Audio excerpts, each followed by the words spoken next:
So good morning, everyone. How are you? Doing well. How are you? I'm good. Thanks for taking the time to be here. I have my colleagues, Representative Bollin, Representative Smit. It's a pretty disappointing day today for the state of Michigan. There was a deadline offered as a olive branch, frankly, to the Secretary of State to provide the additional information that has not been provided to us with regard to elections training materials that are used to train clerks, deputy clerks, elections directors in the state of Michigan. And that olive branch said, hey, we'll give you till 11 a.m. today to sit down and even have an opportunity to discuss some of the items that they believe are privileged or protected items. Whether we agree or disagree with that theory, we believe in the spirit of professionalism that we should do that, and so we did do that. And the response to us essentially was a letter that was returned to us this morning that basically said, no, they're not providing us anything further with regard to that. And they're certainly not going to take us up on the offer of setting down and working through these items. So that's a pretty disappointing thing. After all, the legislature is the body that determines how elections are run, the time, the manner, the place, the laws by which they're implemented. And Representative Smit, as chair of the Elections Integrity Committee, has not only the right, but the duty in that role to request the information that is used to train local clerks with regard to how they administer elections, because one of her primary roles, which then comes down further to the legislature, is to enact, amend, or repeal election law that is best suited and determined to be the right manner in which you would execute an election. I'll let Rep. Smit, when she speaks, get into the details of the process and what the timeline has looked like, but it's been more than accommodating, let's say, on the timeline. We have given them every opportunity to provide this information, and they've done nothing but stonewall. They have done nothing but push back and essentially say that we don't have the authority to do what we are doing. It's very clear, and I won't bore you necessarily with the dead details, but the Constitution provides us directly with the right to oversee departments, agencies within the state of Michigan to determine that they are operating within the laws of the state of Michigan. That is our original authority.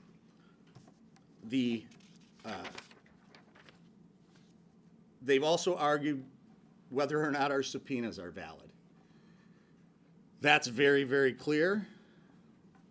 The law says very, very clear in MCL 4.541 that we have the authority to do this and that they are mandated by that statute to provide this information to us. And they have not provided this information to us. In fact, those positions have been upheld numerous times. There's an attorney general's opinion, and in fact, there's case law, which is Practical Political Consulting versus the Secretary of State from 2010, that says this: elections constitute the bedrock of democracy, and the public's interest in the purity of such elections is of paramount importance. If we cannot hold our election officials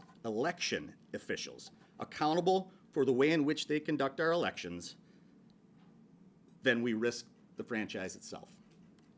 We are simply trying to determine, is the Secretary of State's office administering elections in a lawful manner? If we are not provided the information to make that determination, I end up in a position that this is a lawless behavior. This is the Secretary of State essentially thumbing her nose at the institution, thumbing her nose at everything that makes our structure viable, proper, and clear, for that matter. So I believe at this point, and I've already started the process, we have no choice but to make a request of the full House of Representatives that they consider holding the Secretary of State, Jocelyn Benson, in contempt. I'm drafting that resolution now. I'm going to sign that resolution, and I am going to introduce that resolution, and I am going to make an argument for why she is outside of the law and has decided to disregard the requests not only of the Elections Integrity Committee, but now is that move to the Oversight Committee, in which we have the right to go into these types of things when someone is not operating within the law. I believe it is time that she is held in contempt of the House of Representatives, and I am going to make that request today, formally, of the House of Representatives. I would like, if you don't mind, Rep. Smit, to just talk briefly about the timeline and whatever else you may want. Sure. Thank you. The three of us that are standing here today were at once all former clerks and had access to these training materials and information, like thousands of other clerks across the state and their staff that currently have access to these training materials. So what is the security risk here? It just makes us believe that what is it that the Department of State is hiding? The training materials, if there are such sensitive and protected information, then why can't the Secretary of State, Benson, explain to us what that is and sit down? We gave her the opportunity. I have been asking to have this since November 7th of 2023. It is nearly 7 months. We are still here without the information that we have been working with, being more than patient with her and her office, and we have no choice but to continue to go down what Representative DeBoyer has mentioned of having our colleagues consider the next step here. The public deserves to know that their elections are being properly managed, and it's also true that the legislature has the constitutional duty to determine the time, place, and manner in which elections are held here in Michigan. So because of this, we have the responsibility to oversee Secretary Benson to ensure that she is properly conducting elections here in Michigan. It is no surprise, Secretary Benson has been found by 7 separate courts to have unlawful directives and guidance over the last many years. So there's very valid and good reason here of why we need our hands on this training material. We have given the Secretary of State ample opportunity to come in, make her case for which she believes these materials need to be withheld. She is continuing to ignore us. She is continuing to stonewall us.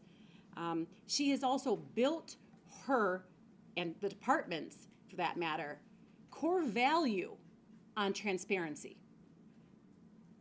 I don't know what transparency means to her, but instead she is completely obstructing our ability to ensure that she is properly conducting elections here in Michigan. That's where we're at.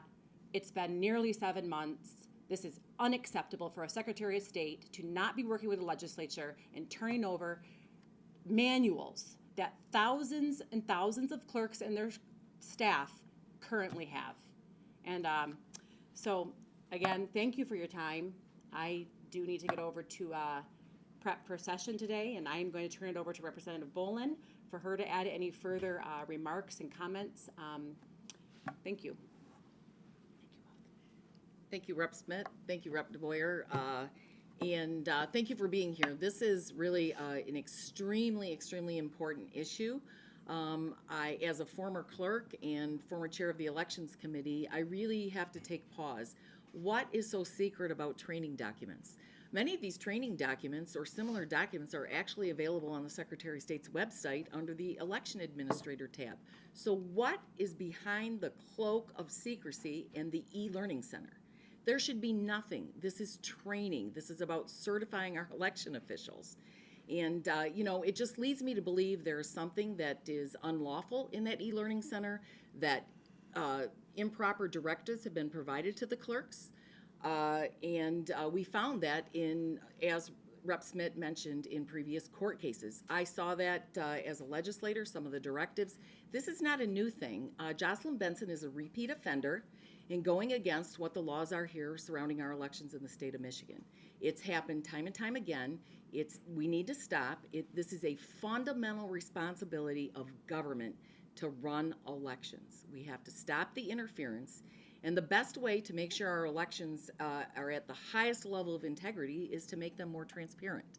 A common goal should always be that every eligible voter can vote freely, secretly, independently, and safely. And I think that is a common goal. And unfortunately, we do have laws in place that we've seen them violated, and it is time to turn these documents over. It should not take up all of the air in the room. As Rep. Smit said, she's been asking for these documents for 6 months or more, and that we'll get back with you in the near future. What is the definition of the near future? I think the time is now.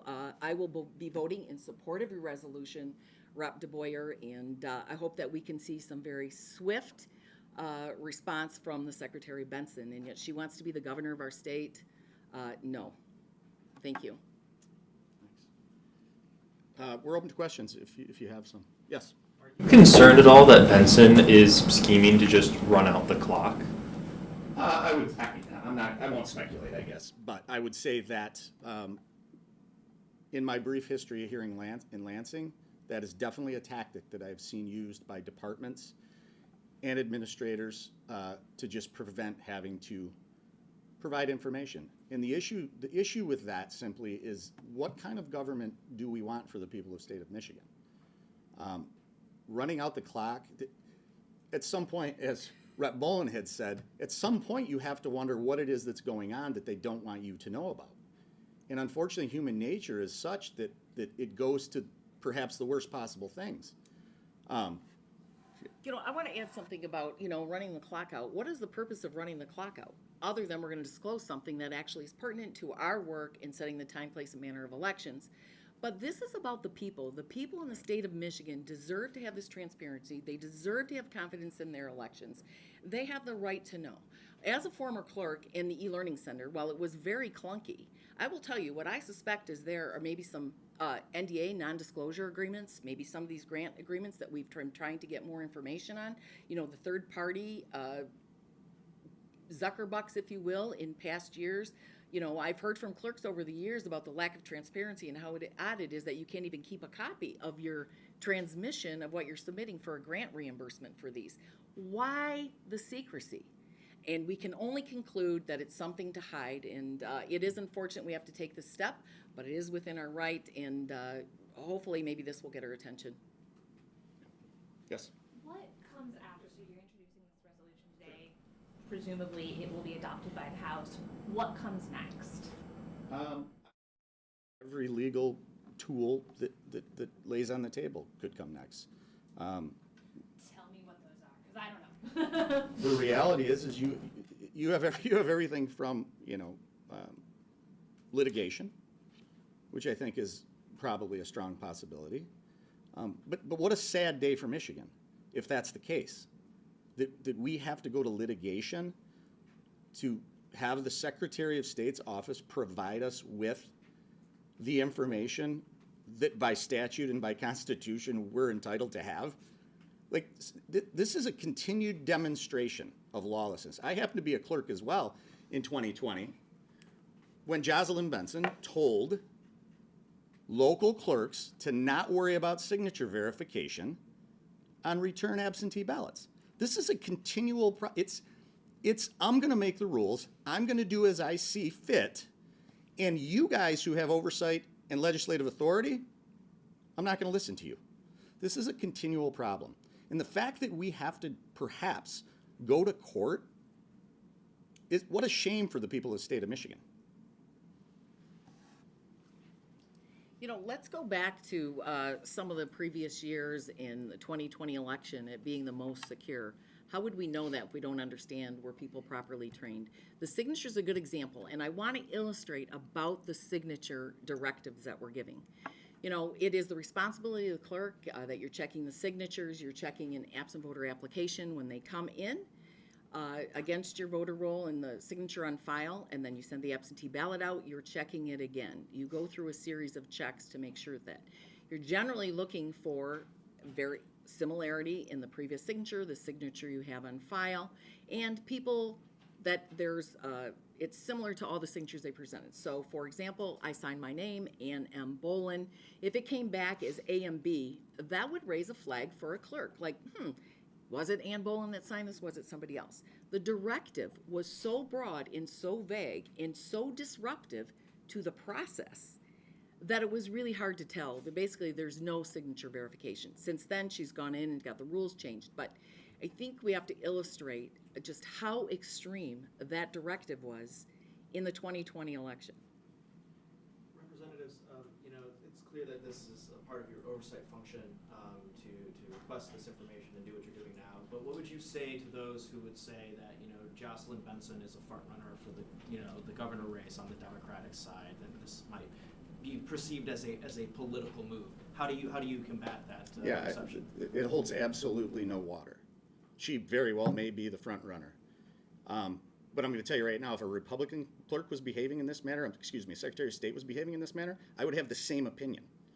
This is how powers and duties and checks and balances are created in the state of Michigan. This is how it is supposed to work. We represent the people. We have the right to do oversight. We have the right to request documents, and there's no provision in law that says they don't have to provide them to us, although she is now not providing them to us. I can't see it any other way but lawless. No respect for the process, no respect for the institution. Essentially, I'm going to do what I want to do, when I want to do it, and you have no authority over us on this. That's very disappointing, regardless of your party affiliation. So that is the claim that will probably be made, but the truth is that the facts will demonstrate otherwise. We are legitimately asking for things we are legitimately entitled to. So take your political talking points and do whatever you want with them. That's not what's happening here. Can you walk us through the logistics of how this works? Like, does this require a record roll call vote? When will it be taken up?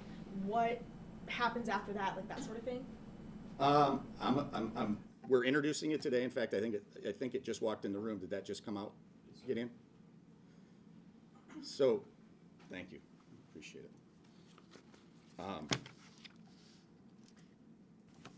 Give me 1 second.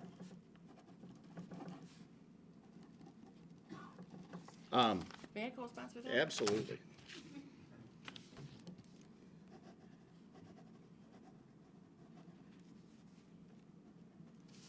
Thank you. Am I getting? Thank you. Thanks, sir. So, I'm gonna make a request that it be brought up today. As far as the floor details of that's beyond my scope of authority on how that's going to happen. But I'm going to ask it to be brought up today. Because I don't think, we deal with lots of things as legislatures, right? But when you're directly attacking the structure of the institution and the integrity of the institution, I think you need to deal with it immediately. And I think that if I can convince the powers that be that we will take this up today, that I'll be happy about that, and I think it will be a good thing. Yeah. Yes, sir. Is there a whistleblower component to this? If a clerk anywhere feels that the directives they're being given or the manual they've been handed has things that would work against the law, that they should come forward? I will tell you, as a former local clerk, it's very difficult. The clerk's job, it shouldn't be difficult to come forward, but it is a matter of timing, right? You are within this window of time in your election administration and pre-election activities. Some are post-election activities. They're time sensitive. You're very limited. To get approval and take it, one, you need cooperating prosecutors, but you also need to get to your own legal counsel, your own township board, your city council, to be able to advance this. And clerks make it work. The local clerks are the ones that are, boots on the ground, making this happen every day. And so it's a very difficult position. But I have had local clerks come to me and back post-2020 election and very, very concerned, even pre-election, the 2020 election, about how these changes were being made, these directives were being made. And we saw it very, very early on in Benson's tenure in 2019. So honestly, while it's disappointing, I guess I'm not really surprised. It's really an example of very failed and false leadership. Very true. Can I follow up a little bit more on the process? Sure. So, asked to be adopted today, it is a resolution, those are of course non-binding. Maybe Benson sees the resolution and is like, oh my gosh, yes, I would love to respond to your subpoena. Maybe, probably not. Litigation, would the litigation be a court order compelling Benson to comply with the subpoena, or what exactly would the balance of that look like? Yeah, so I am not an attorney, so I'll put that disclosure out there. But my belief from being around these types of things, that there would be perhaps a request for a writ of mandamus, compelling her to provide these things because the law is very clear that she shall. And so she has an obligation to provide that. Now, again, I'm not a lawyer. I'm sure there's a lot more components to it than just that. But that's where I think this should be headed. You know, I know that Representative Smit has a role as Elections Integrity Chair, but I have actually a very different role as the Oversight Chair. My role is to be certain that the state and its departments and agencies are operating in the manner in which they should be operating. And currently, the Secretary of State's office is not operating in the manner in which they should be operating. And I think this is a continual demonstration over the last few years of the Secretary's tenure. We've just seen that there was a violation issued on the campaign finance. That it was definitely a violation of that campaign finance. I'm going to be interested to see if Secretary Benson does the right thing and the ethical thing, which is to refer it back to the Attorney General's office to be dealt with from the angle of the Attorney General. That'll be interesting. That'll be a telling moment of what her integrity level is, because it's clear that a violation occurred. We've had the case recently of the failure of the financial disclosure that the legislature had darn near unanimously voted to pull that away from the Secretary of State's office and reestablish it in a different manner. So, you know, one or two things, everybody makes a mistake here and there, but they continue to pile up, and then when you have something as glaring as the Oversight Committee issuing a subpoena because you won't comply and you just continue to thumb your nose, that's a pattern. And if you're in the investigating world, they would call that a clue. And so that's where we are right now with the behavior coming out of that department. Anybody else? Yep. Rep. Bollin, I wanted to ask kind of an off-topic question, excuse me, but it falls in the vein of the transparency. Just to follow up on the House Probes meeting from yesterday on House Bill 4420, you know, we've seen both Republicans and Democrats use those earmarks in a way that have raised eyebrows in the past, and it's clear that you and Rep. DeBoyer here are committed to stronger transparency, oversight, but money in politics and doing favors for your associates is kind of addicting. It's kind of a, you know, it's easy to get at and fall back on. So, you know, without these rules codified into law, you know, is that what the fear is here, that it would be easy to just go back to the way that things were before? I'm not a predictor of the future. What I want to be is an assurer of the future, and that's why we want to put it in statute. This is, to me, it should be the normal practice of this institution. It's not been. I think we've been through very unprecedented times with the budget, with all the manna or COVID money coming from Washington. We have to rein it in. This should not be a who you know game.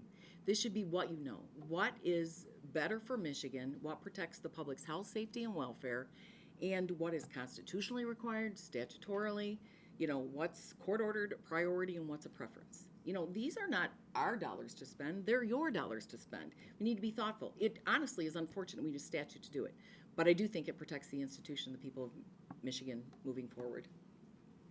If there's nothing else, that's it. Thank you guys.